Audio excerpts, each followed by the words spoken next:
Hagia Sophia is a masterpiece of world architecture. The Justinianic building rose with a phenomenal speed from 532 to 537 and served as the cathedral of Constantinople for close to 1,000 years. After the conquest of 1453, the Ottoman Sultan Mehmed II converted Hagia Sophia in a mosque, and it remained a jami until 1934, when the building was secularized and declared a museum with a cabinet decree by the first president of the Turkish Republic, Mustafa Kemal Atatürk. On July 24, 2020, the current government of Turkey reversed course and reconverted Hagia Sophia back into a mosque and transferred its jurisdiction from the Ministry of Culture and Tourism to the Directorate of Religious Foundations. Why a mosque? Why now? For whom is this gesture intended? How will this change of jurisdiction affect the stewardship of Hagia Sophia? To address these questions, the Stanford Forum has invited scholars with expertise in conservation, art history, architecture, history, religious studies, political science, and a journalist and a political commentator. Today, Zeynep Ahunbey will explore the current state of conservation works in Hagia Sophia. Holger Klein will delve into Thomas Whittemore's uncovering of the mosaics from 1931 to 1950.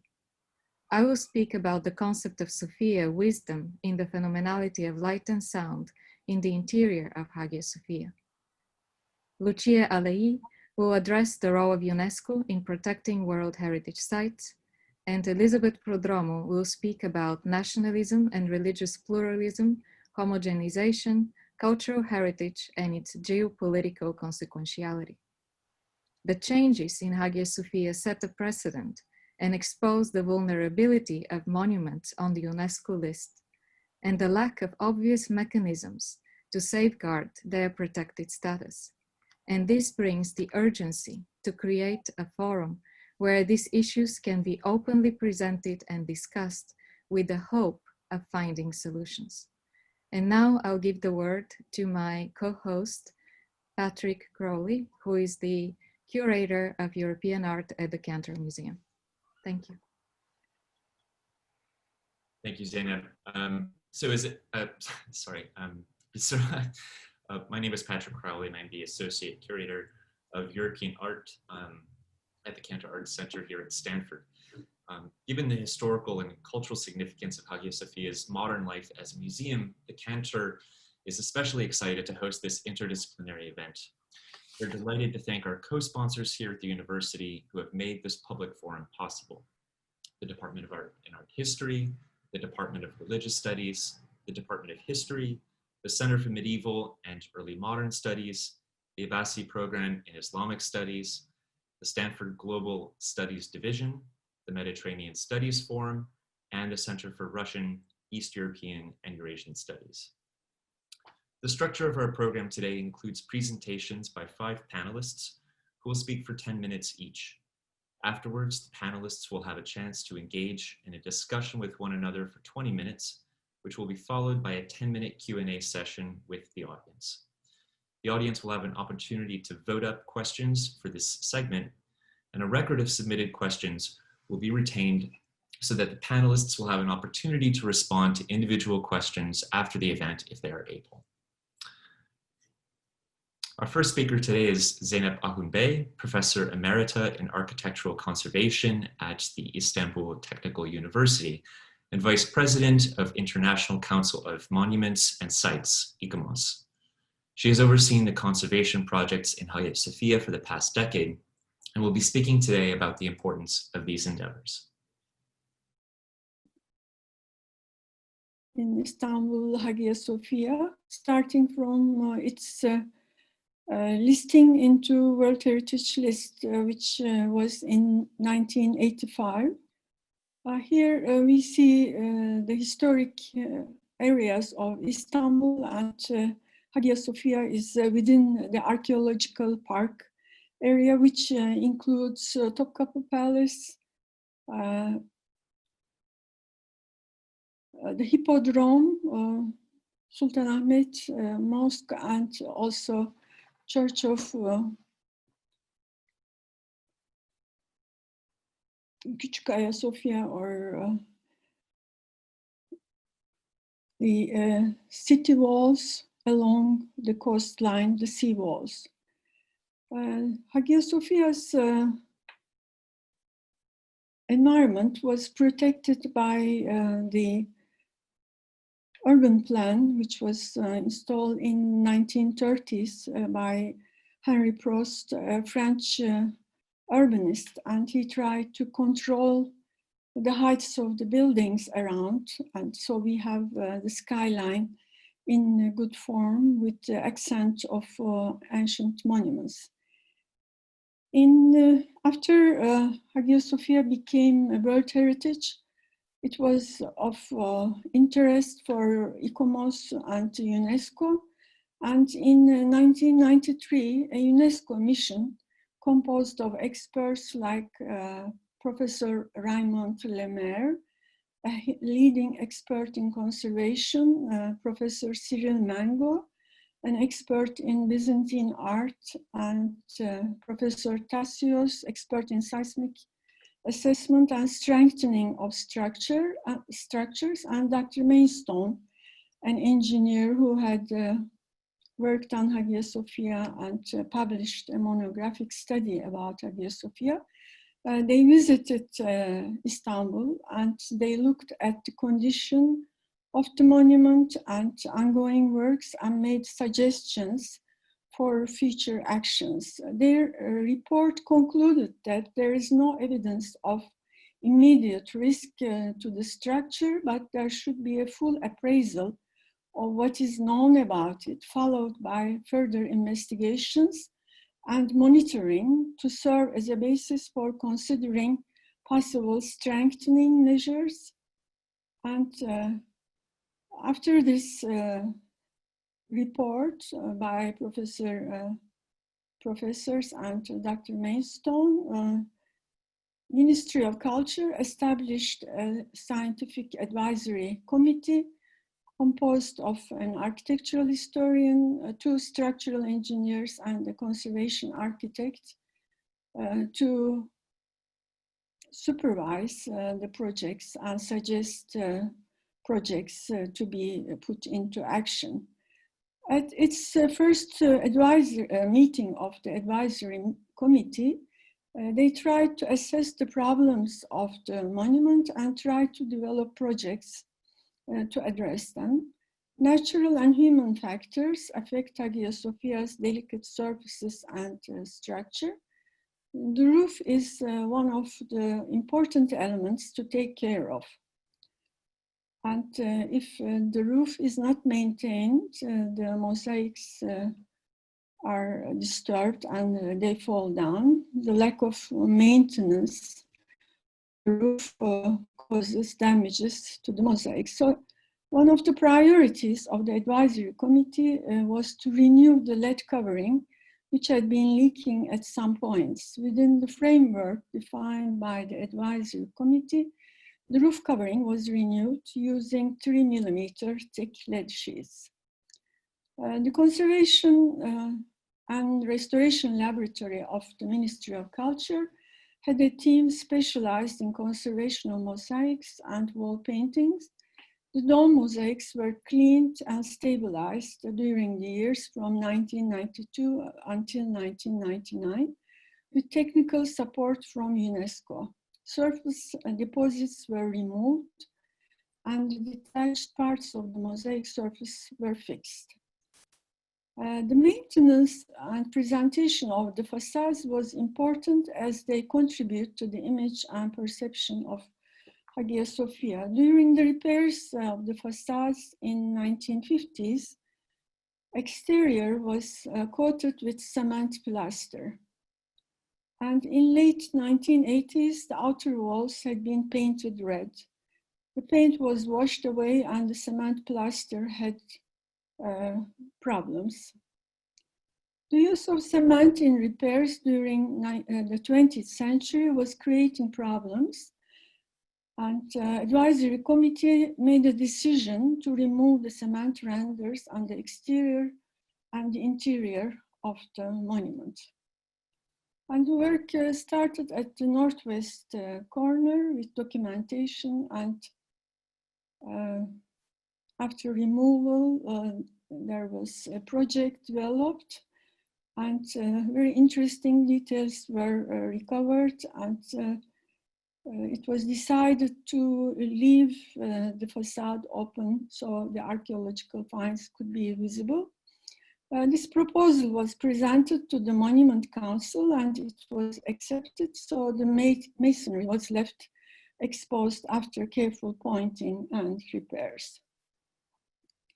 Work continued on the western facade. Documentation was carried out at 1:25 scale.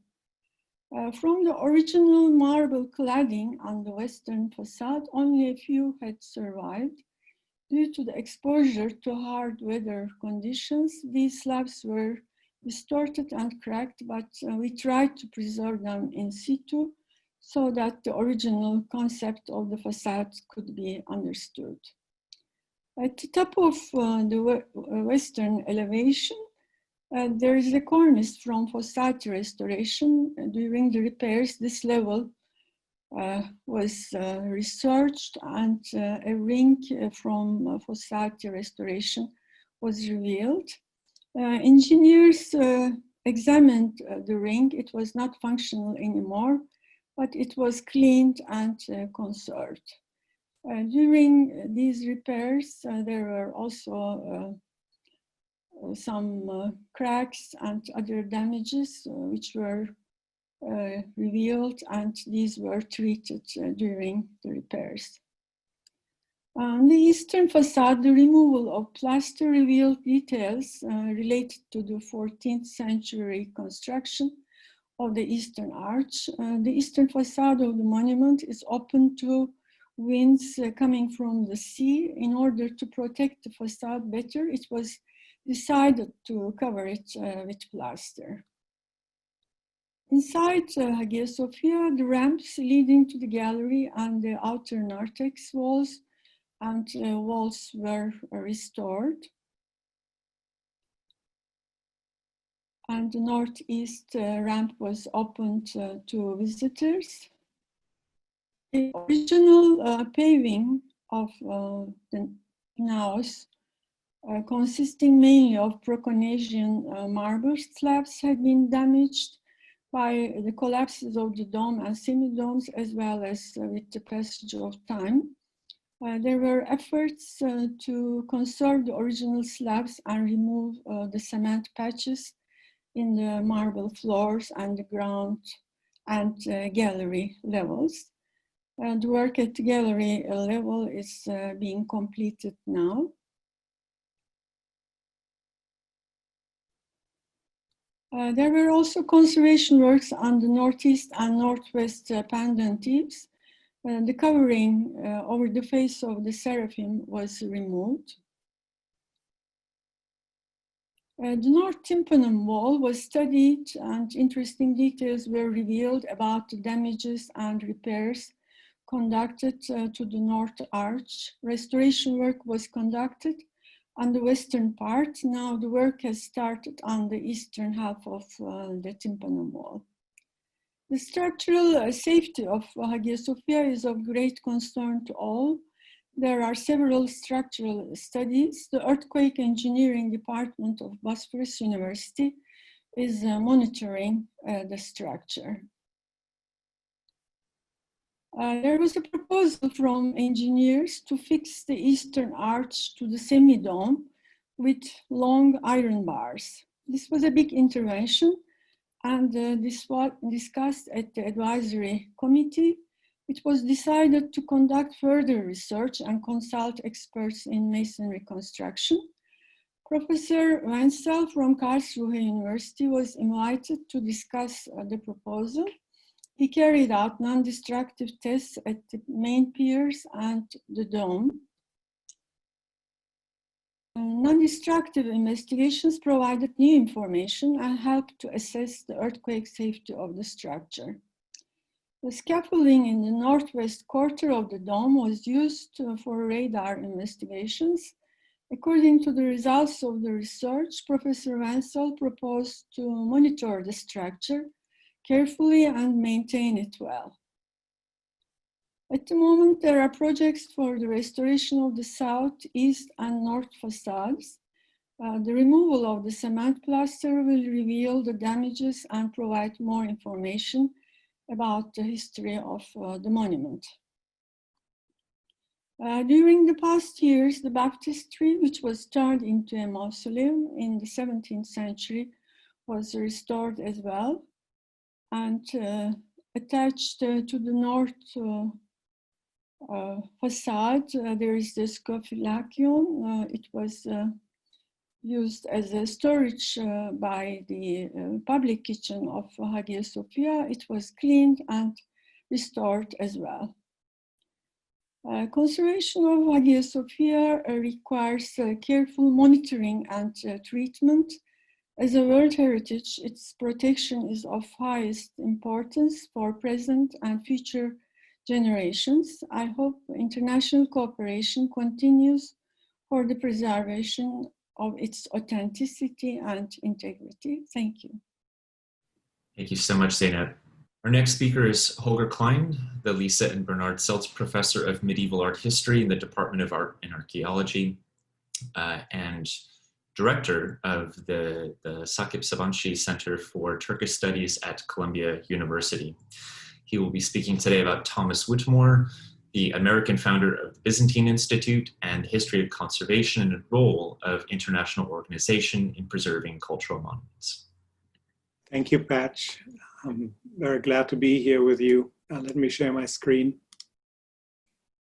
Good afternoon, everybody. I would like to start my short contribution with a quick word of thanks to both Bisara and Patch for inviting me to contribute to this exciting online panel and the discussion of Hagia Sophia here at Stanford. My remit today is to share with you a very small aspect of the fascinating story of Thomas Whittemore, the founder of the Byzantine Institute of America, and how it came about that he established the organization and received permission to restore and conserve the Byzantine mosaics of Hagia Sophia in June 1931.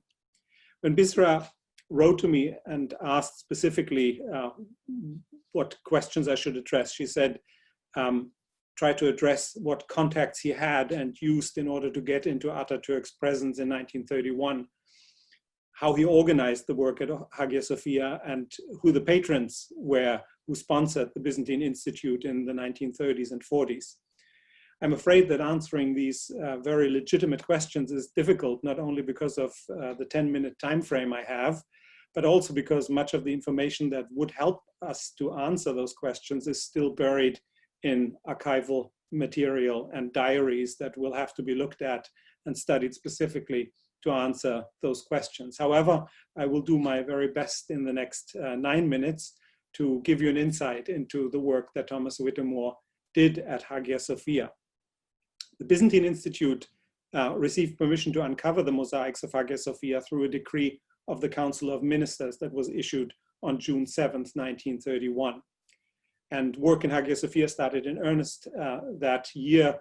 Later that year, continued over the next 17 years until about 1948, when the Byzantine Institute shifted its attention to the restoration of the mosaics and frescoes at the Kariye Jami. It is interesting that the conversion of Hagia Sophia into a museum by decree of the same Council of Ministers did not happen until November 24th, 1934, so a couple of years into the restoration work at Hagia Sophia. And I'm showing you here 2 slides, one that was made for a publication that should feature the work of the Byzantine Institute, and another one that shows Thomas Whittemore in the inside with one of the team members, Nikolai Kluge, who traced mosaic panels. What I hope to do within the next 8.5 minutes is to give you an insight into some of the reasons that led to the establishment of the Byzantine Institute, which is some archival research that I have done over the last couple of months for a publication on the American contribution to the rediscovery of Byzantium in Istanbul. And that yielded some interesting results. So let me just share these few slides. This is the second project here. Again, you can see Thomas Whittemore and the team members at the Karya Jami. In fact, this is the third project of the Byzantine Institute, which started with a project in Egypt. So Hagia Sophia is really the second project that the Byzantine Institute took up. We don't know much about the exact circumstances, how the Byzantine Institute was established, sometime in 1929 or 1930, but it was incorporated as the Byzantine Institute of America in Massachusetts, and it had headquarters both in Paris and wherever the supporters were. In Istanbul, when the team was at work, the library was in Paris, but team members were traveling all over the place, and Thomas Whittemore went back frequently to America to raise funds for the ongoing restoration work. Let me start at the beginning, because some of the reasons of why Thomas Whittemore got interested in art in the first place, and later to become the founder of the Byzantine Institute, is part of that history. Thomas Whittemore was born in Cambridge in a family that was well connected. His grandfather, his paternal grandfather, was in fact a co-founder of Tufts College, which is where Thomas Whittemore received his education. But it was not there where he was an English major, where he got interested in art and archaeology. It was really at Harvard, where at the time Charles Eliot Norton lectured and drew large audiences and large crowds. Thomas Whittemore did graduate work at Harvard immediately after his time at Tufts from 1895 to 98, and he earned a degree there in education. And it was during that time that he also developed lectures that he gave at the Museum of Fine Arts in Boston, and where he met people like Isabella Stewart Gardner and friends like Gertrude Stein, who should remain lifelong correspondence partners. Here's a photo of Gertrude Stein in Paris, and it is through her that Thomas Whittemore got a lot of entrees with artists, including Henri Matisse. In fact, Thomas Whittemore was one of the first collectors of Henri Matisse and brought painting with him that you can see today in the Isabella Stewart Gardner Museum. He gifted it to Isabella Stewart Gardner. So it is interesting that from 1908, when a leave allowed Whittemore to travel in Europe, he spent a lot of time in Europe. In fact, he got interested in archaeology already in Boston, but then took it up and became a representative to the Egypt Exploration Fund. And he started work in Egypt in 1911 to participate in the excavations at Abydos. When those excavations stopped in 1914 at the outbreak of the First World War, he traveled widely, and one of the places that he had visited before, namely Russia, became one of his main interests. So here we have some archival documents from the Bakhmetiev archive here at Columbia that shows his various travels. It is through the travels in Russia that he was becoming aware of the destructive force of nationalism, but also of Bolshevism. And he published an article in the National Geographic magazine in 1918 entitled "The Rebirth of Religion in Russia," where he lamented the fact that cultural treasures were destroyed, and tried to prevent this, and to make a case against the destruction of cultural heritage. I think it is at this time that his interest in cultural preservation and historic preservation started to emerge. But it was really the human suffering in Russia that resulted in his founding a committee, a fundraising committee, a philanthropic committee that would aid refugees in Russia. Those of you who are interested in it, you can go to the New York Times archive and look up some of the articles that Thomas Whittemore wrote during this time in 1916-17 And you will see the case that he makes for the aid to be delivered from America to Russia. It's interesting in our context that the supporters of his work in Russia at the time are listed here on this poster that is here at Columbia in the archives. And it lists, among other people, Charles Richard Crane and Henry Morgenthau as supporters of the American Executive Committee of this Refugees Foundation. And it is through people like Henry Morgenthau, who was ambassador, US ambassador in Istanbul, in Constantinople at the time, and Charles Richard Crane, who was the heir of an enormous fortune, but more interested in politics and became the lead of the Crane Commission that assessed the state of the Near East for Woodrow Wilson. So very highly connected and influential people politically. Here's a photo of Crane. Crane traveled to Turkey a lot. He was on the board of Robert College. He was also of in the board of the College for American Girls. And he is the one who met Thomas Whittemore in 1917. They struck up a friendship. And it is through the influence of Richard Crane, Charles Richard Crane, that many of the political contacts were established in Istanbul. Henry Morgenthau, I've already mentioned it, was US ambassador in the Ottoman Empire. And there is an exchange between Whittemore and Isabella Stewart Gardner that in fact gives us some insight in how well he was connected. Thomas Whittemore in 1913 laments to Isabella Stewart Gardner that there are plans to blow up the mosques and especially Hagia Sophia in light of the advances of the enemy onto the capital. And while these rumors perhaps were unfounded, we find the same reference in the diaries and in the memoir of Henry Morgenthau, who intervened with Talat Bey to make sure that the protest was noted and that the government would not dynamite Hagia Sophia. Of course, Constantinople at the time was a refuge, a haven for those who escaped Russia. So between 1919 and 1923, we are coming up to the centenary, lots of Russians were in Constantinople, and it was basically in Constantinople that Whittemore continued his philanthropic work and his aid work. He established schools, brought aid to refugees, and was especially interested in helping the education of students. This is important because in a way, Whittemore later capitalized on this intellectual capital, because some of the people that he funded, here's a photo with Whittemore in the midst of a group of borsisti, of fellowship recipients who were later also helping the Byzantine Institute and were employed in the library in Paris.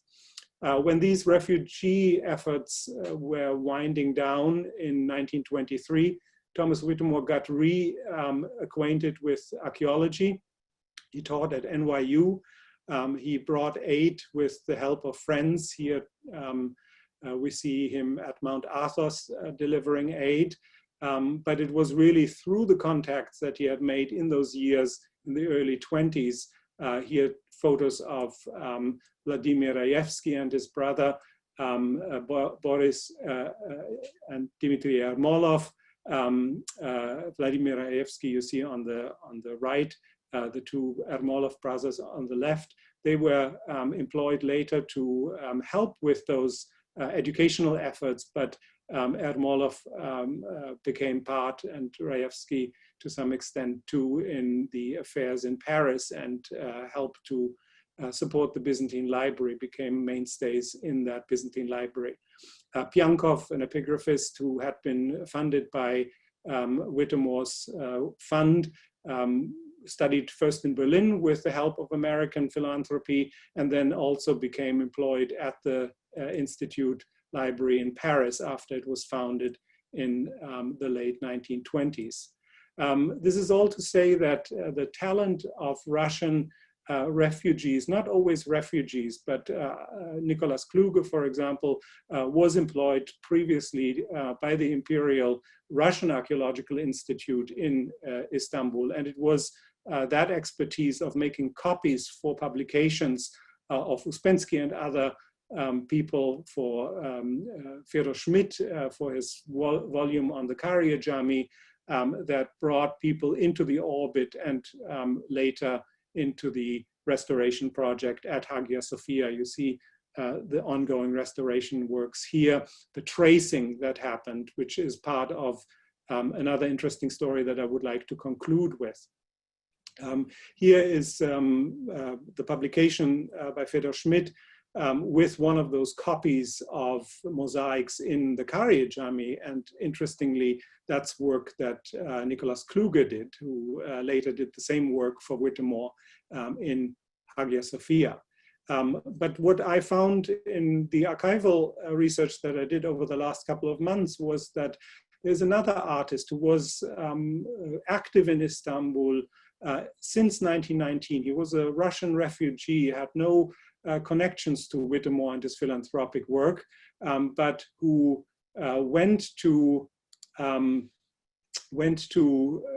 Istanbul and got employed through a project of the American Embassy, and it was to copy Byzantine monuments and record them in paintings. And he took that project and mounted an exhibition that was later, in fact, brought to Athens.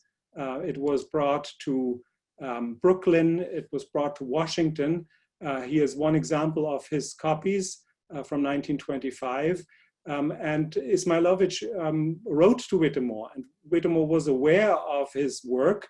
And he probably saw the exhibition at the Brooklyn Museum in 1927, which was 3 years before the Byzantine Institute got established.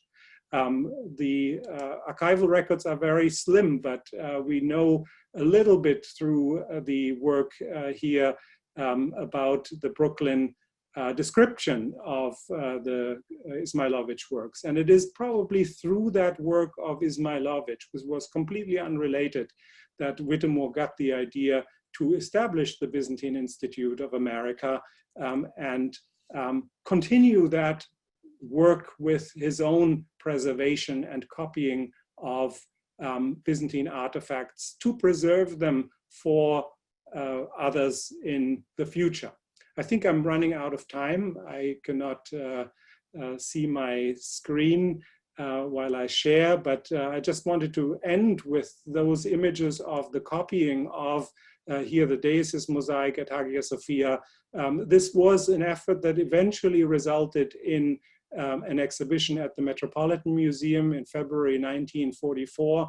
And it was the same people, Howland Shaw, again, who had risen to the State Department level and was based in Washington at that time, and who was on Byzantine Institute letterhead, who opened the exhibition at the Metropolitan Museum. So the circle is closing there. And the well-connected political and philanthropic friends of Whittemore's allowed him to conduct this work. Much more is necessary to be done, but this quick insight into some of the work might give you at least a glimpse of what and why the work of Whittemore is so important, and why the American contribution to the preservation of Hagia Sophia is of utmost importance. Those of you who are based in New York, the Metropolitan Museum is open again, and you can see those mosaics, at least in copy of the Deicist mosaic, still on site at the Metropolitan Museum. I'll thank you, and I'll give it back to Patch. Thanks very much, Holger. So moving on, our next speaker is Bisra Pincheva, Professor of Art History here at Stanford University. For over a decade, she has co-directed with Jonathan Abel an interdisciplinary project called Icons of Sound, and has published extensively on Hagia Sophia and the phenomenology of space, light, and sound. Today, she will elaborate upon this work by speaking about Byzantium's liturgy and music as it pertains to this important building. Hello, everyone. Thank you, Patch. Today I will speak about the relationship between the sound and light in Hagia Sophia, focusing on the idea of wisdom, Sofia, and how it becomes a phenomenon inside Hagia Sophia. There are two terms which are the core. One is kalichoros, and this is the name of the concept, the term that is used for the void under the dome in Hagia Sophia and how it becomes activated through light and sound in the process of the liturgy, and also the diurnal passage of light in the space. And the other one is Sofia, the concept to which wisdom, the concept to which Hagia Sophia is dedicated. And I'll start with a quote from the 6th century text of Procopius describing the ekphrasis of Hagia Sophia to show that the space, as we view in this Erich Lessing's photograph from the late 60s, early 70s, it is filled, it's understood as filled with energy. It's an invisible energy. And this is how the Byzantine 6th century description draws the attention of the listeners to this invisible energy. And whenever anyone enters this church to pray, he understands at once that it is not by any human power or skill, but by the influence of God that this work has been so finely turned. And so his mind is lifted up to God and exalted, feeling that God cannot be far away, but must especially love to dwell in this place, which he has chosen. End of quote. The text speaks about three energies. It starts with the kalichoros being in a continuous spinning motion because it draws the image of the turning wheel on which the potter creates his pots. And so the space is in a continuous rotation. And then in the process, two other energies, two other vectors appear. The human gaze that turns up to the divine and the divine that descends to the human. And the way the divine descending to the human is expressed is with the word of emphilochorein, loves to dwell. So the divine has descended and hovers over this space. So the building becomes an instrument for this nearness and closeness between human and divine. And I'll continue with another quote, again describing the space, the kalichoros, and this energy movement that is in it, that is written by Paul the Silentiary in the 6th century. And he says, "Every mortal who has directed his gaze to the glorious heaven has not long endured watching with his back-bent neck, the circling meadow clad with dancing stars." So in these two lines, Paul the Silentiary introduces the notion of a continuous rotation that is a reflection of the cosmic rotation of the stars. And he speaks about this translucency in which the meadows become the reflections of the starry night, the starry landscape, and their musica mundana, the music of the spheres, the understanding of the universe, that creation is continuously producing a sound that human ears could not hear. And this is the sound of this rotating, dancing bodies. So the interior of Hagia Sophia draws the attention in its 6th century descriptions to this invisible energy in the space. And I would like to connect the invisible energy to the actual energy of light that rotates in this space.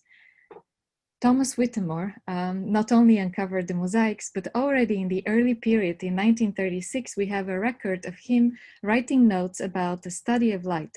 The study of light had gone through several different drafts, but they were never published. And I recently had an access to this material and was really inspired. So what he did through his long periods of staying in Hagia Sophia, he analyzed how light moves through the space. And I'll show you a quick animation of his study of light for the summer solstice.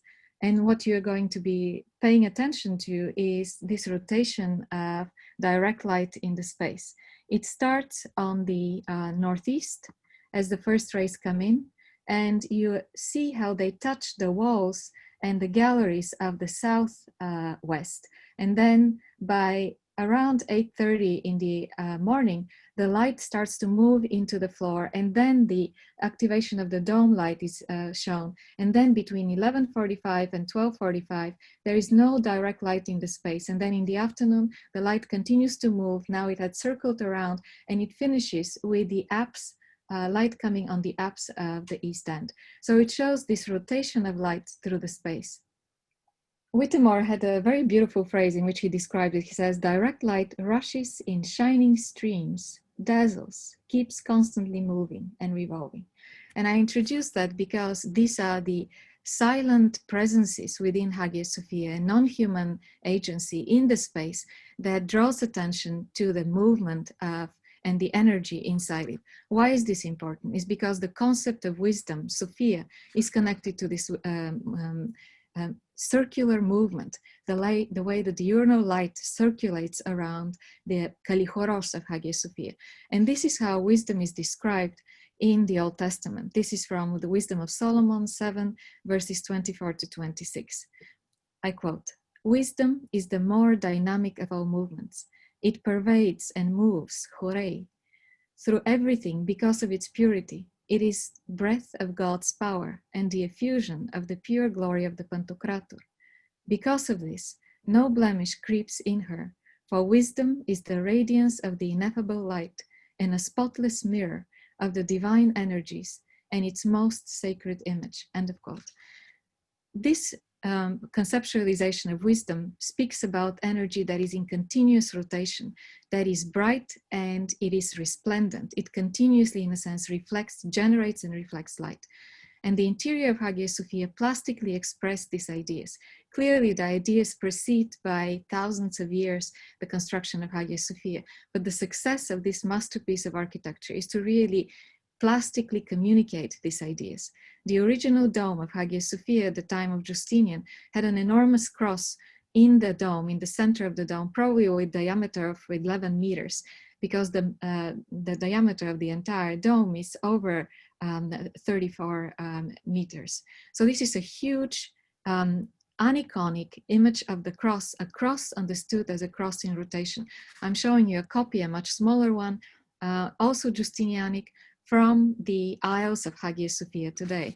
And I'm showing this because, and as I said, this is a non-figural representation in Hagia Sophia, and right next to it, a sliver of a Byzantine manuscript from the time after iconoclasm. It's a liturgical manuscript that it's a psalter that relates to the liturgy of Hagia Sophia. And there I'm showing you the figural manifestation of this idea, that in a sense, the enormous reflective mirror that you see here, at the very top is an image of Christ. This is in the super celestial realm. Then you have the waters of the ocean, and then below it is this huge reflective mirror. And from it streams light that falls on the mirror on earth, which is the Virgin, in a process of incarnation. And so why am I saying this? Is because you have a Kalichoros, the void of Hagia Sophia, that is topped by this enormous dome that reflects light, gathers and reflects light, and also shows the movement of light through it, and basically reperforms this descent of the divine on earth and the possibility of humanity being raised to the divine. Now, the wisdom as movement, as we saw in the Old Testament, continues on with another concept of this light, resplendent light, is connected to bright sound. And these are some of the descriptive characteristics, again, in the Old Testament. Sophia hymns at the gate, utters her voice, opens her lips to speak. Her throat practices truth. The words of her mouth are in righteousness. So we see the concatenation of finding a corollary for the light into the sound within the conceptualization of the notion of Sophia. Whittemore had a quick statement deploring that no one had ever looked at the acoustics of Hagia Sophia. And this is why I'm going to forge forward. The acoustic principles, which no one has elucidated, bring every component part of this building within reach of the voice and give it brilliancy of sound. End of quote.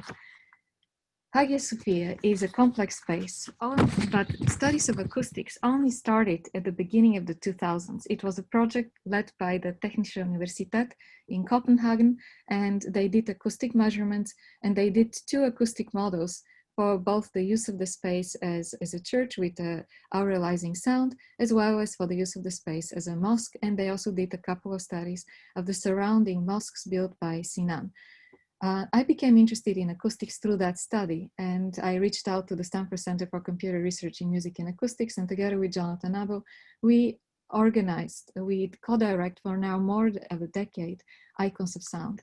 And so Icons of sound started first without any acoustic data. The only way we could gather data was for me to go to Istanbul. I did that in 2010, and using balloon pops, and here you see me inside Hagia Sophia with the balloon, recording these balloon pops, I was able to give a record of a long spectrum of frequencies from low to high, and on the basis of this information, we were able to extract the acoustic signature of Hagia Sophia. This is the acoustic signature, is the work of Jonathan Abel. Then in a sequence of 2 concerts, we were able to imprint this live on sound, on live performance. We collaborate with Cappella Romana.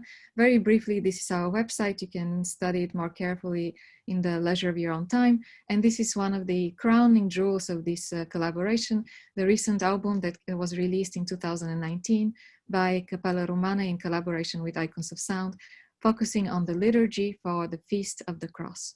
Now, having said all this, I want to come back to this notion of Sophia as wisdom, because I will be using one acoustic sample of how chant would sound in the space of Hagia Sophia.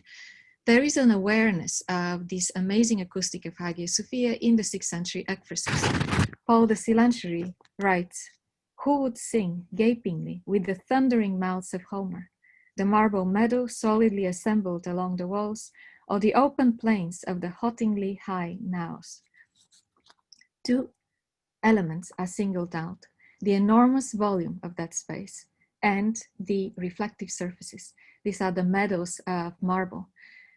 These 2 factors are really at the foundation of how to measure reverberation: volume and surfaces. That determines the reverberation time. What is reverberation? It is the residual acoustic energy that continues to propagate in the space. And reverberation time is the time it takes for that energy, once the signal is fired in the space, to decrease with 30 dB. This is called reverberation time. In Hagia Sophia, the reverberation time in the frequencies of the human voice, it's approximately ranges between 8 and 12 seconds. It is 3 times the actual normal expectancy of what we want a concert hall to sound like. Modern concert halls have 2 to 4 seconds reverberation time. So these are the measurements with the building empty, and this is the model in a sense to which we have worked. In other words, this is a building with an extremely reverberant acoustics, which means that it's not suited for speech, but it is suited for the monophony, monophony of chant. And I would like to play for you one example of this music, and what we are going to listen to is a prokimenon. This is you can think of it as a melodic entry into readings from from scripture. It is referring to also the Western gradual. This is an example. So it's an elaborate chant that is sung by the elite choir of Hagia Sophia. And I will play the piece for you. Just a second. Oh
I'm not going to go into further detail in what I want, not further detail, I'm not playing the piece further.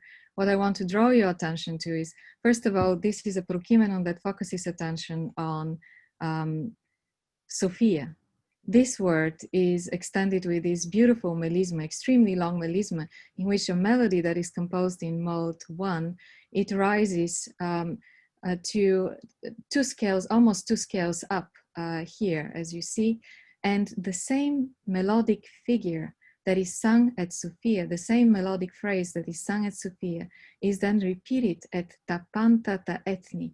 In other words, Sofia, the divine wisdom, sets the model, and all the races, all humanity follows. So there is a continuous mirroring, and I am realizing I'm also going over time, so I'll quickly zoom through the next few points that I want to make. The choir in Hagia Sophia establishes synergy with the reverberation in Hagia Sophia, in which the human voice becomes a reflection of the divine presence in the space, the divine bodiless voice. And this is reflected in many of the texts that speak about the inauguration ceremonies in Hagia Sophia. But here I would only draw your attention to this short example. In the center are the pious hymn-singing cantors, universal axis of Christ.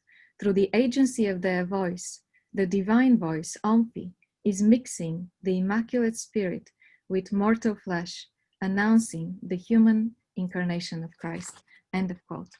So here there are 2 words that are separated, the divine called with the Homeric word Ompi, which is the voice beyond the register of human speech, and the human voice of the singers that sing from the ambo underneath the dome, that are the reflection, the ichos, the phony.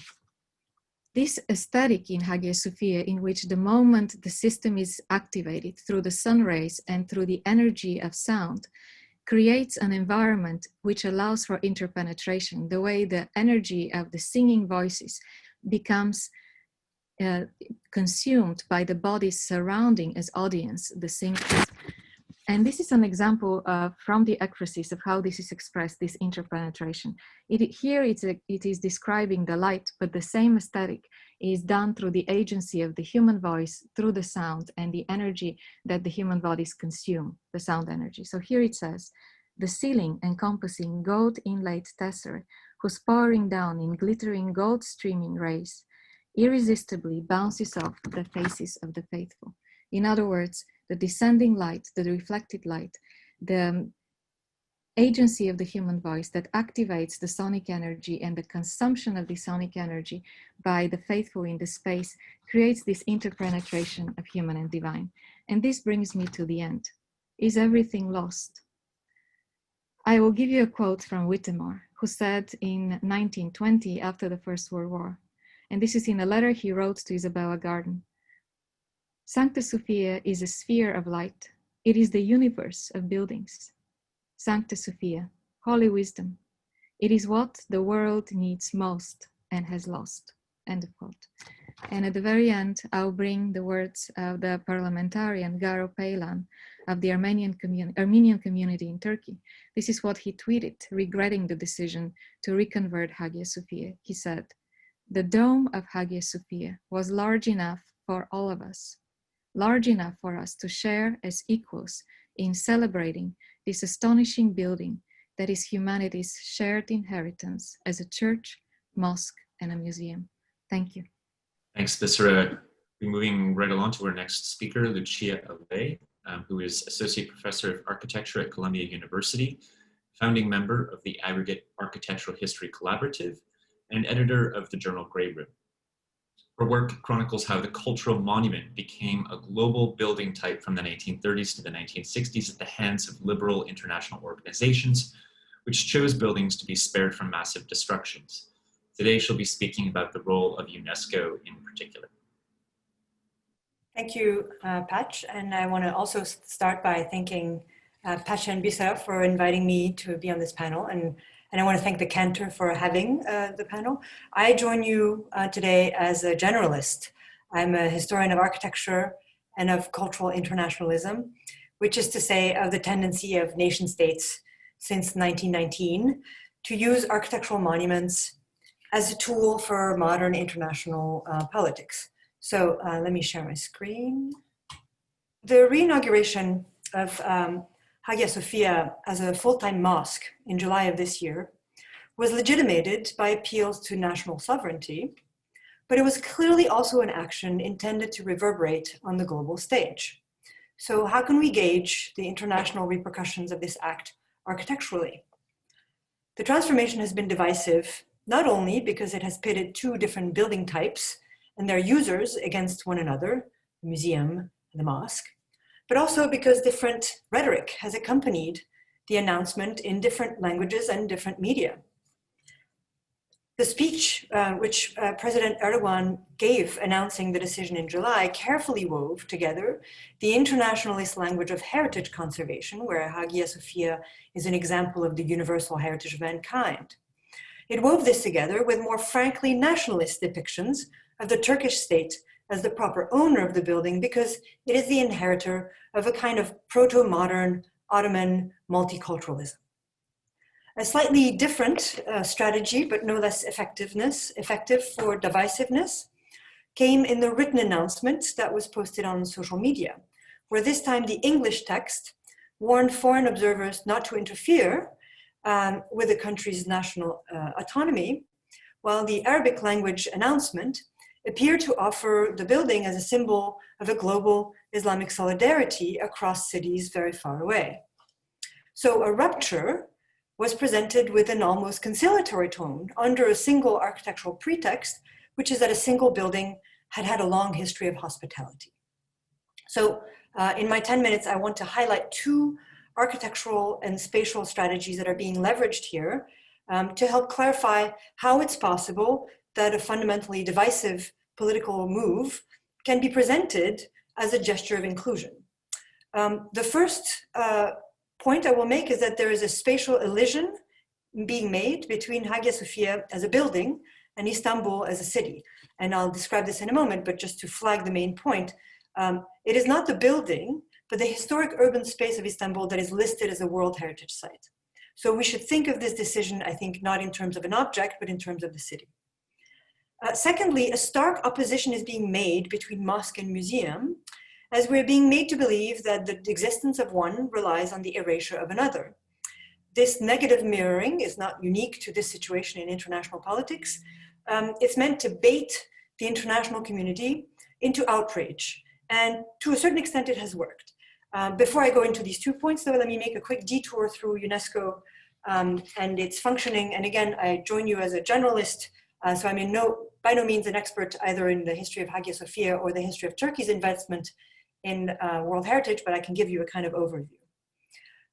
As soon as the project to make the building into a full-time mosque was announced, UNESCO, the organization that is the cultural arm of the United Nations system, published a statement that it, quote, deeply regretted the project, which had been undertaken, quote, without advance notice or advance consultation, end quote. So some have complained that this is too timid a response, as if UNESCO could kind of march in as a kind of cultural peacekeeping force. And I want to say that this is to misunderstand what World Heritage is as a cultural governance tool. Inscription on the World Heritage list does not mean that a state is forced to treat its cultural properties a certain way.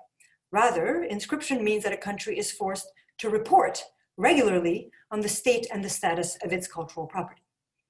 But let me step back. For much of its life in the 20th century, and certainly much of its life as a museum, international involvement in the conservation of Hagia Sophia came not through the highly public and publicized channels of parliamentary diplomacy, like the League of Nations or UNESCO, but rather through informally and essentially semi-private bilateral exchanges. Holger Klein has just given us a wonderful example of Thomas Whittemore, who was invested in creating this kind of channel. And again, generally speaking, this kind of channel of cultural diplomacy is still very much alive today. I'm not speaking specifically about this Byzantine institute, but generally speaking, institutions like archaeological institutes, schools, and academies are places where diplomacy and scholarship intersect. And sometimes they have more power to influence national authorities than global bureaucracies like UNESCO, which are cumbersome. Once UNESCO became established in 1946, Turkey engaged with its heritage experts very gingerly and essentially kept them at arm's length. For example, one of the earliest heritage missions to a member state in 1951 was supposed to be to Turkey, to Istanbul. It was initiated by French Byzantinists, and the hope was to kind of anchor to the plan of Henri Prost, which was mentioned earlier, a kind of additional archaeological international regulation. The mission was planned, but it was never carried out, crucially because the state of Turkey refused to issue the basic document that issues an invitation of the international agency to come into its national territory.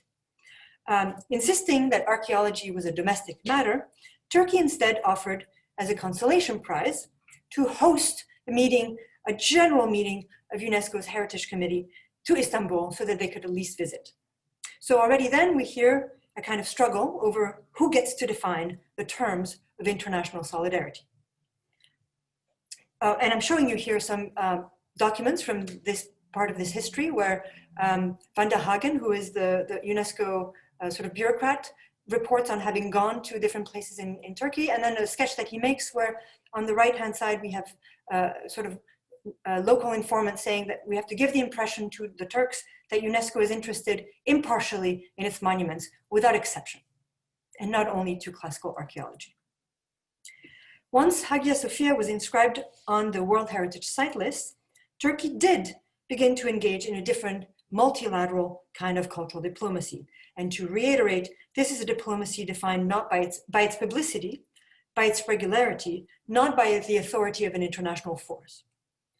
Hagia Sophia was entered on the World Heritage List, not as a standalone building, but as one element in an urban whole, which is called the historic area of Istanbul.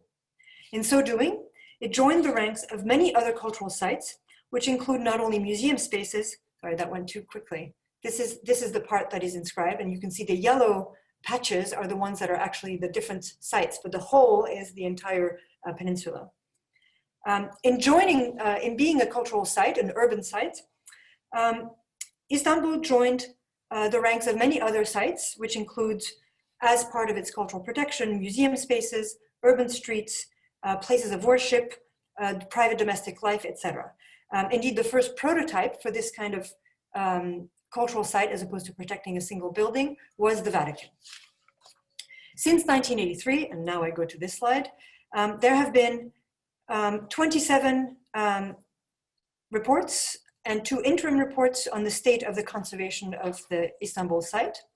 The site has hosted 17 heritage missions. Its physical evolution is recorded in 46 administrative files in Paris. This is in addition to the 2 evaluations by ICOMOS, the NGO that produces expert evaluations to UNESCO, and 1 document that records a boundary modification. In 2012, the Turkish government even proposed Istanbul's historic area as a case study for best practices in heritage management. So, having said this, I now want to return to my 2 architectural points. First, that we should not think of this latest transformation as architectural, but as urban. Every international report that is found in UNESCO about the relative stability and good maintenance of the mosaics and the building of Hagia Sophia, of the interior and its exterior, has been accompanied consistently by contentious requests that the municipality and the government should do more to protect the rest of the historic district against the pressures of development. There is here a slow simmering standoff within these files, with both sides manifesting an impulse to integrate history into the city and vice versa. UNESCO has since the 1960s been active in inventing a number of urban tools that expand the value of individual historic objects to outside of their boundaries. The most obvious of those tools is the buffer zone, and somewhat famously, Istanbul does not have a buffer zone, which makes it very difficult to control the way in which these monuments are viewed from afar. Once we understand that the stakes of the debates are urban, we can pay attention to the spatial language of inclusion and exclusion, not as a historiographic debate, but as a contest over who gets to draw the most inclusive, expansive boundary literally around certain areas of the city. The debate, in other words, does not stop at the edge of the shell of the Hagia Sophia building.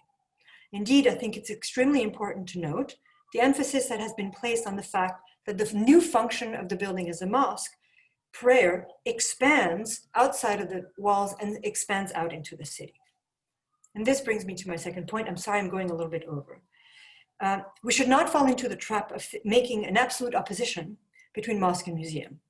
As several commentators have pointed out, the space of prayer continued to exist in Hagia Sophia during its life as a museum, and it will continue to function as a museum in the moment between prayers. What has happened is a radical spatial and temporal expansion of the mosque over the museum.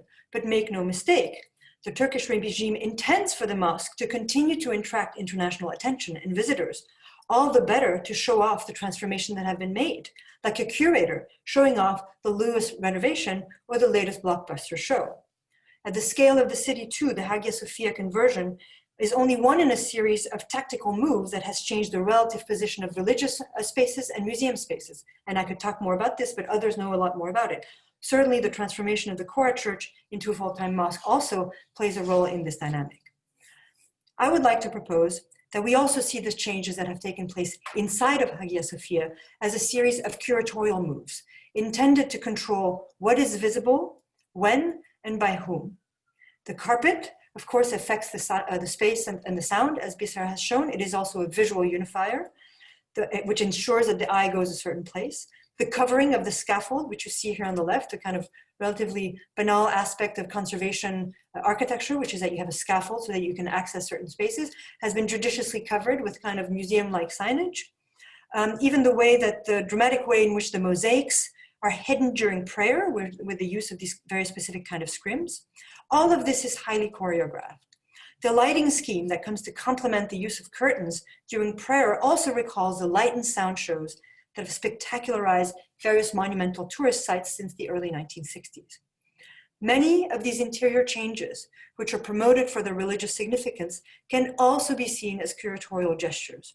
They do not challenge a collection, they simply shape who will see what and where and from what vantage point.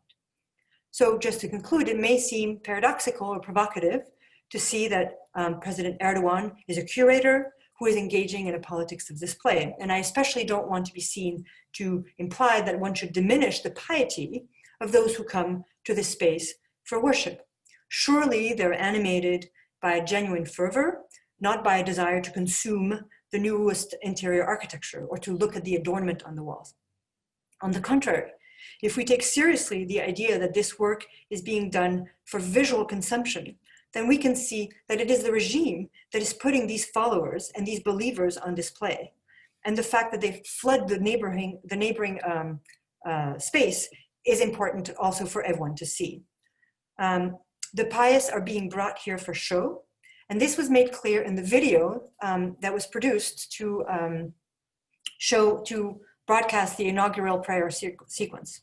Here, the video was a live feed interspersed with a highly choreographed drone-enabled sequence showcasing the historic city and the interior architecture.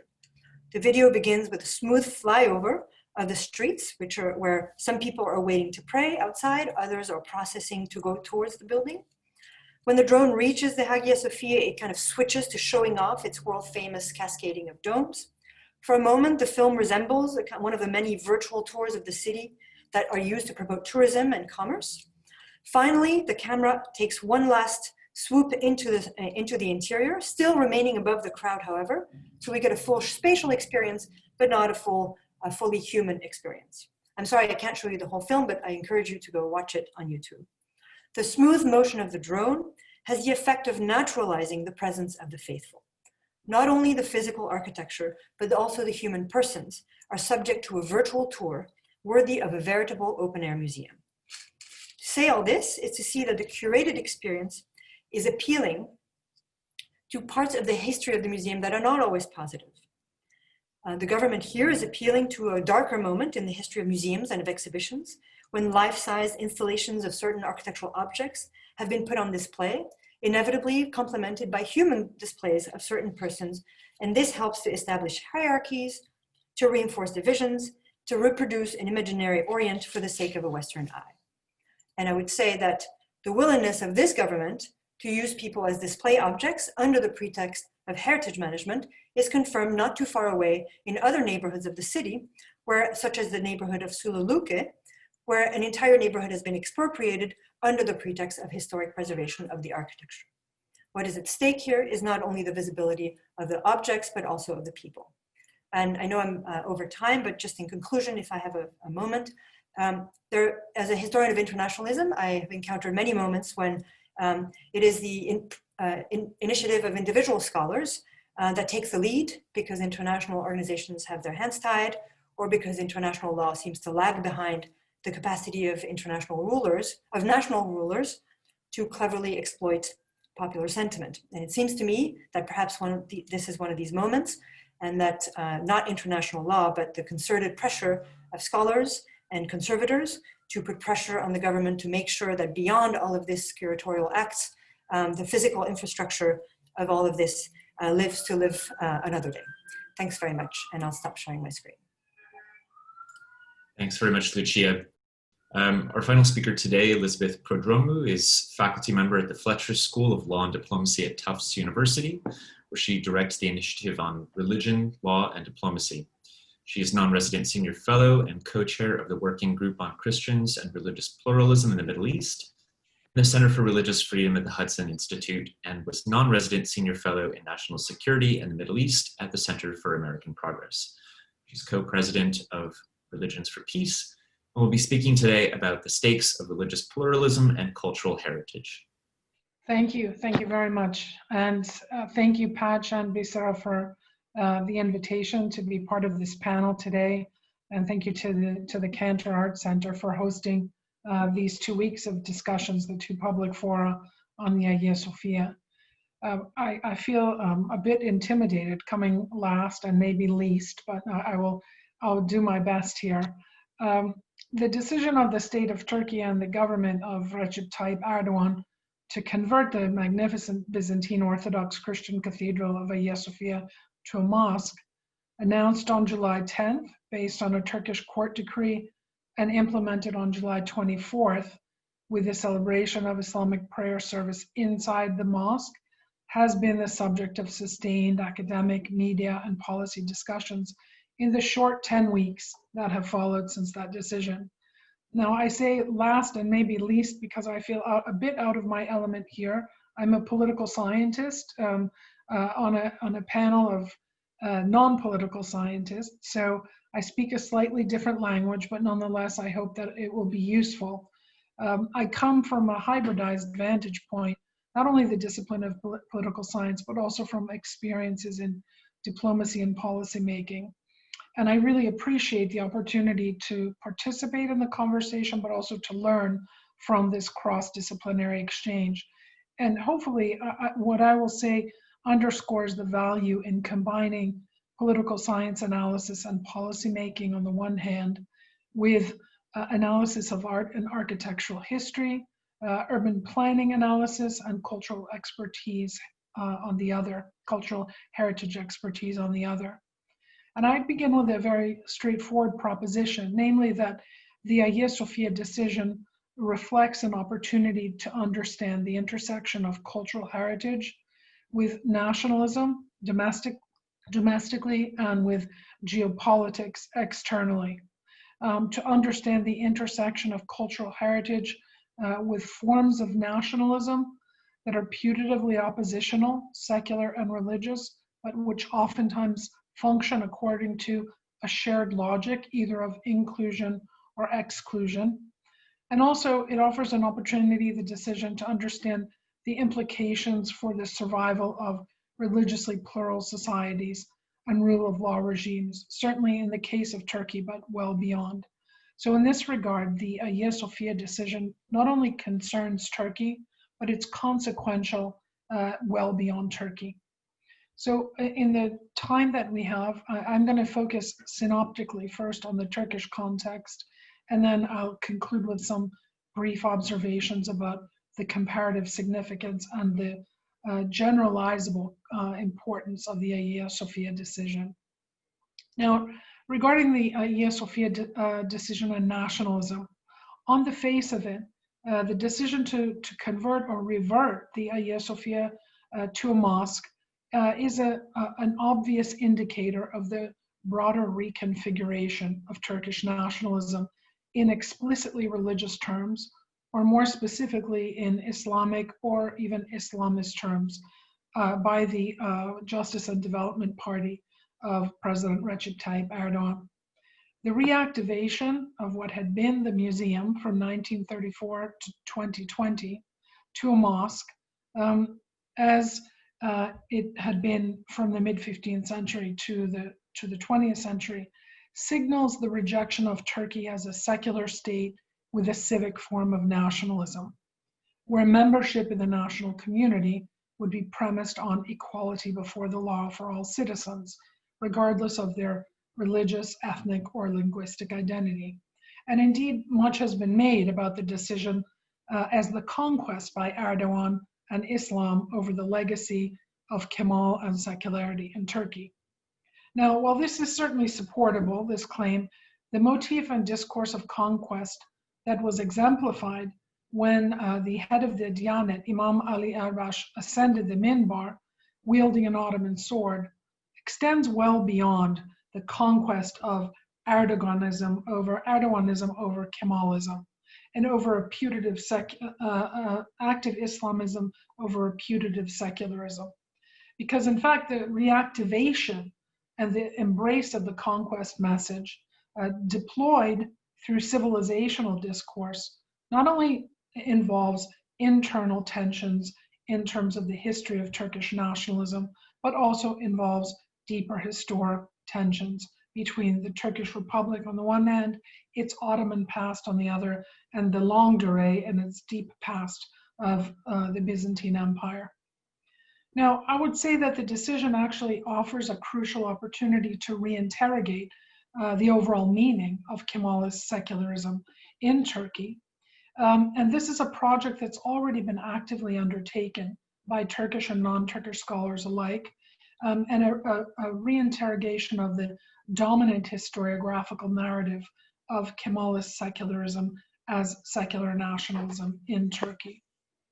And there's a huge literature that has emerged over the last 2 decades in particular that reinterrogates the meaning of Kemalism, which has long been equated with secularism. And instead, what we find is that Kemalist secularism actually implied the state's full control over religion. Kemalist secularism did not imply the separation of religion and state in the way that has been understood in the ideal types of European and American forms of nationalism, and indeed which don't fully exist in those forms of nationalism. So the Hagia Sophia decision in many ways points to the misunderstandings of the meaning of secularism under the Kemalist ideology in Turkey. Now, it's also worth pointing out that the Hagia Sophia decision draws from the wellspring of the founding conditions of the Turkish Republic in 1923. And Kemal, as the architect of a new nation state, mobilized a cross-disciplinary cadre of state-supported professional intellectuals who were dedicated to creating a new national identity. And this was expressed initially in the Turkish historical thesis. And that thesis either occluded, erased, or appropriated the relics of pre-1923 Turkey and certainly the pre-15th century peoples in Anatolia who were there prior to the arrival of Seljuks and Ottomans.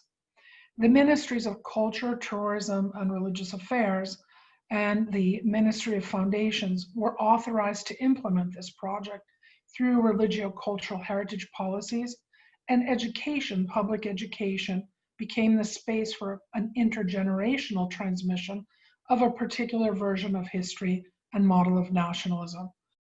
Benedict Anderson has said it far better than I in his masterful work on imagining communities and theories of nationalism. The way in which projects of nation building occur not only involve politics, but in our case, the case that we're looking at, involve the use of cultural heritage policy.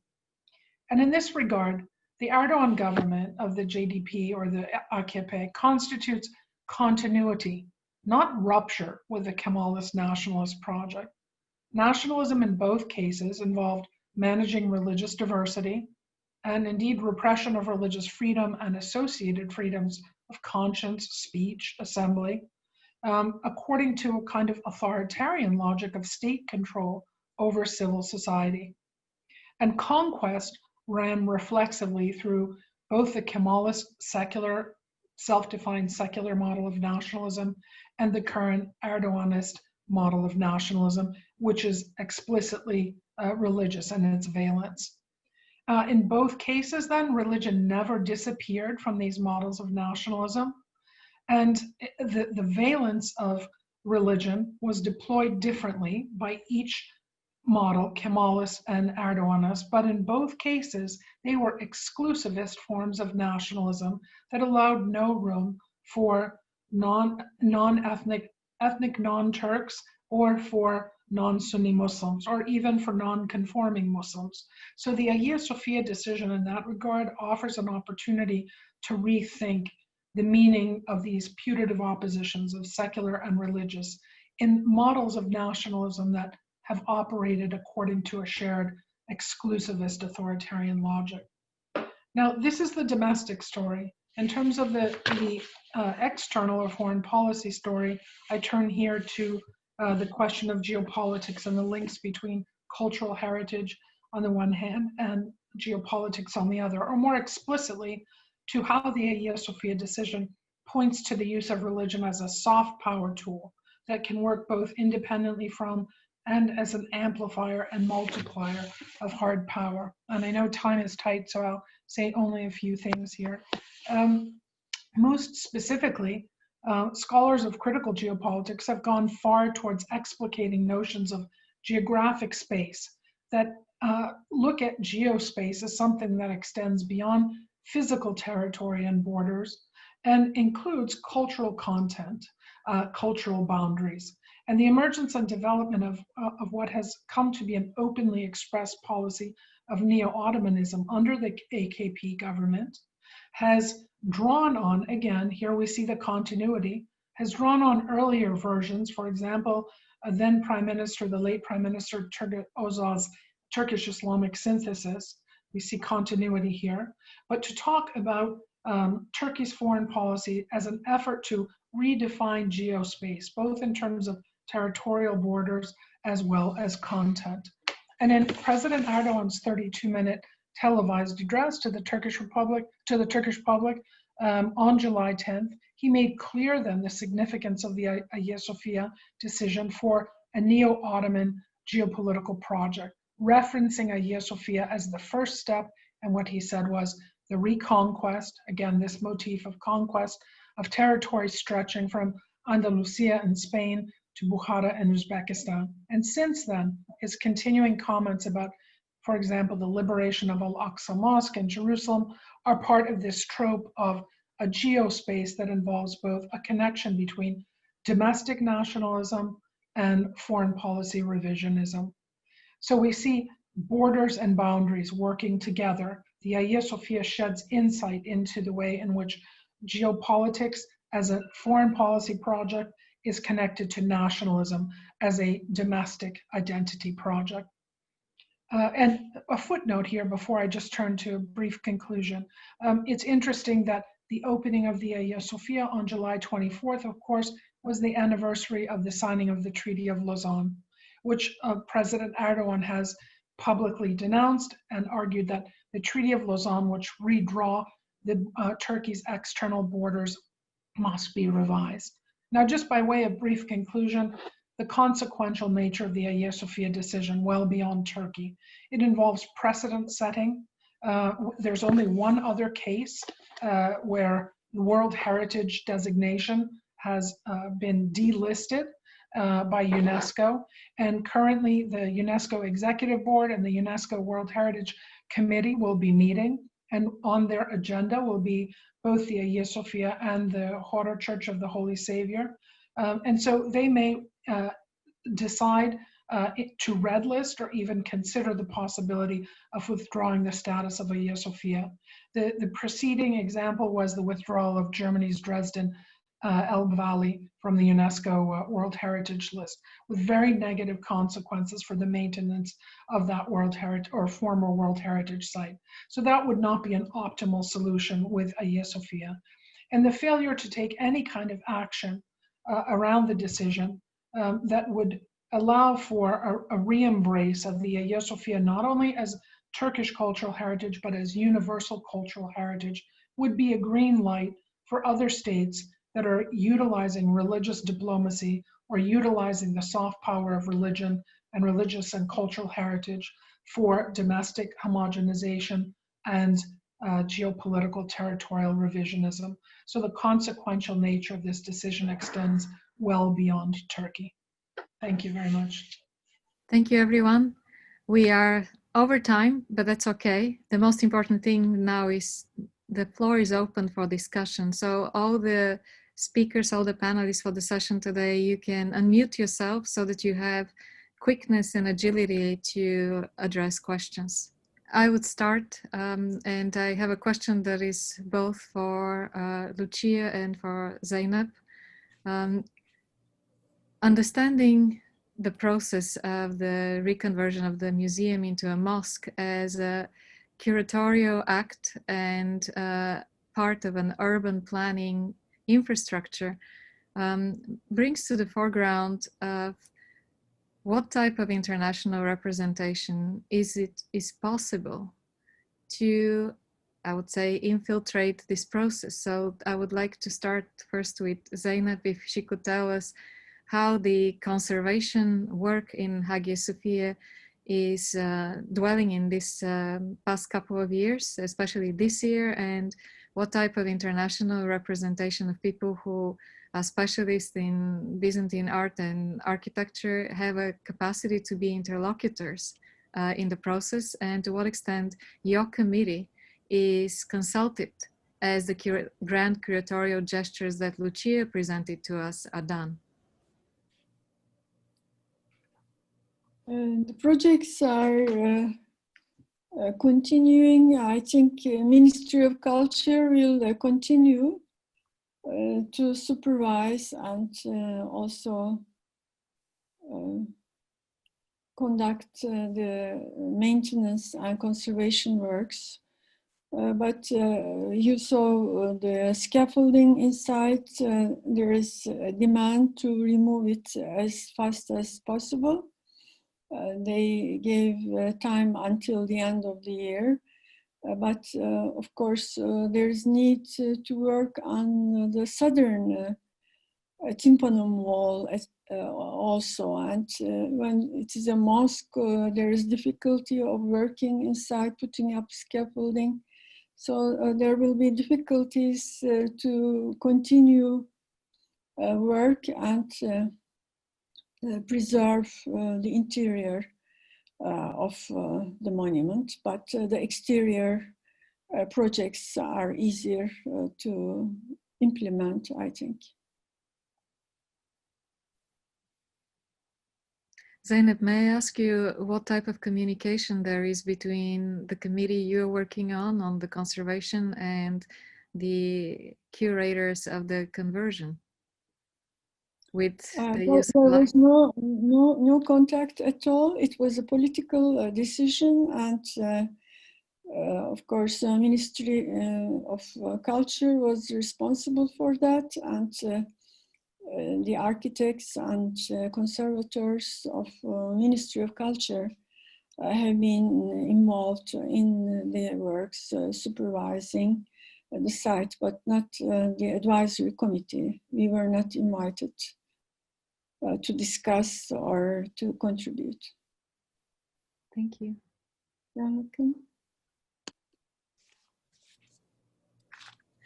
Lucia, I would like to turn to you very briefly of listening to all the panels today, how they refine your thinking. What are some of the discoveries or insights that you are making as you heard the other panelists? Well, real-time feedback, really. I mean, I'm really, first of all, I have been very taken with and very moved by the intervention of scholars more generally across a range of disciplines. And this is why, even though I'm not an expert, I want to be on this panel, because I find that it's very important for the level of discourse to be very high in order for political speak not to take over what is essentially technical discussions. So it's why it's important to have Professor Ayube with us to discuss the status of the physical objects. I think that the curatorial phase may turn out to be very short. It may turn out to be a kind of stage setting, buying time when it seems like nothing physical is changing and it's only sort of the eye that is being catered to in order for more permanent physical changes to occur. So I'm not reassured, except that I'm reassured by the fact that expert debate is happening. Does that make sense? Absolutely. Yeah, I would say I know that that there is, more generally, UNESCO operates by exerting pressure, and that it very much matters who is on the receiving end and who is on the ground to exert or not this pressure. And so that is something that can't be known by me, certainly, but that is, it's important that there should be good, nimble people on the ground. I think if other speakers feel comfortable asking questions, I would just feel free to join in.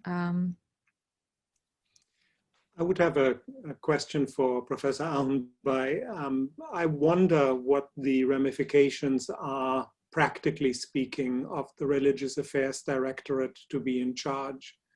How does it work with other sites in Turkey or in Istanbul? Conservation decisions, how is the interaction between the conservation professionals and the institutions that have now handed over the responsibility for Hagia Sophia? Religious affairs is using, but the owner of the building, when it is transferred to pious foundations, is another department. And for example, Süleymaniye Mosque is World Heritage, and all its conservation projects are conducted by the pious foundations. So at the moment, Ministry of Culture is supervising and guiding, but I don't know how long it will continue. Will they hand it over to pious foundations or not? I'm not sure about it. That was part of the reason why I asked, because some of the examples that we have seen for conservation decisions that have been made under the jurisdiction of the pious foundations have been very controversial. So that is one of the worries that I would have personally, and the group of archaeologists and art historians that I'm working with. What is happening when the decision-making is in fact no longer in the jurisdiction of the culture world, but shifts over to the pious foundations. I wanted to ask Professor Ayube a question as well. I heard that only the mosaics facing a certain direction were being covered, and that the others were not particularly. Is that the case? 3 of the mosaics are covered, the ones in the apse and over the Imperial Gate and over the south gate of the narthex. So the ones in the gallery are not touched, and the religious community is not going to use the gallery. So I think the ministry is going to arrange for visitors, because the floors of the gallery are being conserved, restored, and they will be open afterwards. Can I ask Holger a question? Absolutely. Go ahead. My knowledge, I mean, I wished I had heard your talk before I made mention of the semi-private informal channels. In some places, those channels established in the 30s live on. In other places, they don't. Is it your sense that they do? It depends. I think, of course, the community of scholars and the communities in the conservation community talk to each other, and there is informal collaboration and networks that are at work. I'm not sure in terms of the investment in conservation work that is going on, whether it reaches as far as it reached in the 1930s. What I found fascinating when I engaged with the Whittemore material is how a philanthropic refugee aid project turned into a cultural heritage project. And I find that fascinating, how the winding down of the operations of aiding refugees and aiding educational programs or establishing educational programs for those refugees then become a cultural project. There's a short period of time where that is actually where there is a hiatus. Whittemore disengages with the philanthropic work and the aid work and goes back to his teaching position at NYU. So it is then in 1927 when all of a sudden, I think instigated by the correspondence with Ismailovich and the exhibition of copies of these sites at the Brooklyn Museum, there is an interest on his part to re-engage his contacts. And of course, all of the people that I mentioned, whether it's Henry Morgenthau or Charles Crane, those are people who are interested in the political as well as in the cultural realm. So Crane's activity as on the board of Robert College, for example, is an indication that there is educational work, there is, of course, the engagement with culture. And even Holland Shaw, the man who commissioned Ismailovich to paint those copies in the first place, is somebody who is then also engaged to support the board of the Byzantine Institute. So there's cross-fertilization on the political and the cultural level that I find interesting. And I'm not sure if that is as effective today. Perhaps I'm wrong, but I'm not sure that these big curatorial decisions that you mentioned are in fact preventing these sort of interventions on a lower level. Which is really the most fascinating aspect, and the possibility that is still there. I would like to turn to Elizabeth Prodromeu, and I'm scanning very quickly through the questions. Thank you very much, the audience, for the fantastic questions that you're raising. Remember, this is also a two-part panel. So some of the questions that are about the current politics, we'll have even more panelists to address in our next Friday meeting. And so I'll turn to Elizabeth right now with a question of from the audience that says, do you see this Erdoganism as a fleeting phenomenon, or what traces do you see this could leave in the next decades? How are we conceiving of the time frame? I think it's very difficult to forecast, but I think it's very clear based on the statements of President Erdogan and also perhaps most importantly, his actions.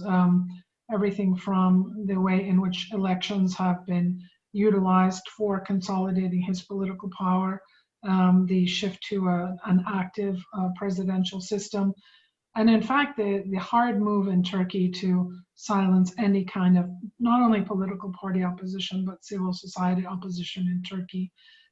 These have had various kind of time benchmarks associated therewith. Most importantly, the 2023 centennial of the establishment of the Republic.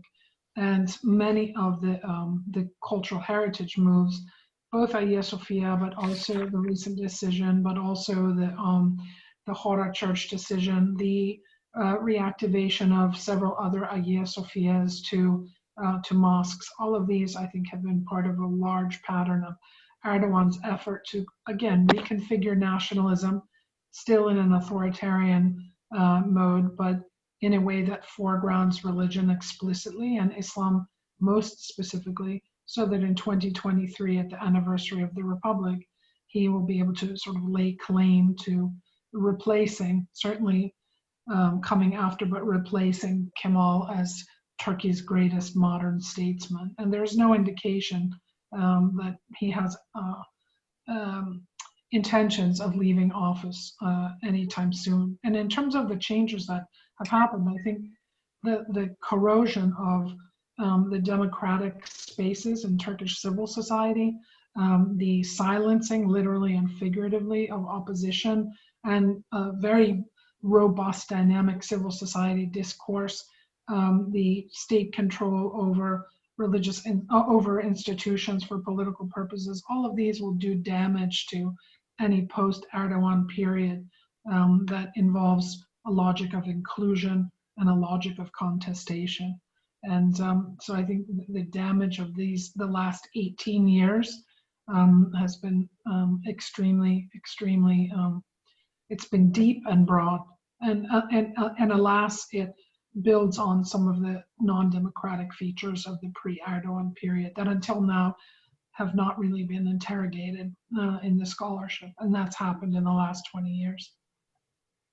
Elizabeth, thank you very much, because it brings the larger implications that Hagia Sophia is a symbol, but it is related to other much more society encompassing changes that are happening nowadays, and I would say not just in Turkey, and therefore it speaks to this relevance. And as I said, we'll have a succession of speakers in our next session next Friday to address these ideas. I know we are running out of time. I thank all the panelists for their brilliant talks, for engaging in the discussion, to the audience for listening and asking magnificent questions, which we will address in our time. After this session, we'll export the information and we'll go through the questions, and also we'll have a chance probably as we open our next seminar next week to briefly summarize some of the answers. So I would like to thank everyone. Thank you everyone. Thank you. Thank you.